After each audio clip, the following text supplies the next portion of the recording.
Before I leave, I gotta ask you, Kell Brook, Triple G, coming up this Saturday. Triple G, strong guy, stronger, naturally bigger. Kell Brook's a very good fighter, welterweight world champ, but he's taking a big jump in weight. I think that's gonna be the difference and the reason why Triple G wins. Are you surprised that he weighed more than him at the 30-day weigh-in and the 7-day weigh-in? You know, it's just because you're overweight doesn't mean that you're gonna be stronger. You know, he could weigh more. My last opponent weighed a pound or a pound more than me on weigh-in, but I was obviously stronger. You know. Yeah. So I mean, he could weigh more. 30-day weigh-in, 2 weeks before. All that weigh-ins that they do, but naturally stronger, bigger guy is Golovkin. That's why Golovkin hasn't fought at welterweight, because he's a real middleweight. Kell Brook was fighting at welterweight because he was able to make welterweight division.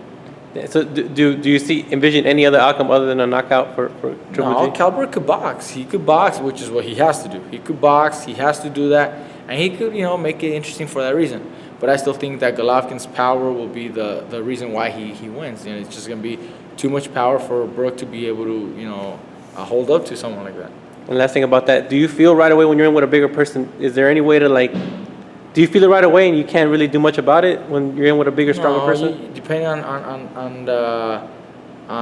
how, just because they're bigger may not be as strong. Just because he's a naturally bigger guy may not be as strong. But in this case, Golovkin is strong and bigger.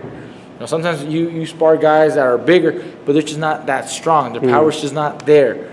So even though they're bigger, they're heavier, but the power's not there. So you're able to maybe stand toe-to-toe with them because the power's not there. The punches won't make a big effect. But like I said, Golovkin ain't that. I mean, his power is there, his size is there. I think that's the difference. And if Brook is watching, what advice or what do you tell him? Box, and I'm sure he knows. I'm sure he knows what to do. He's not gonna be standing toe-to-toe.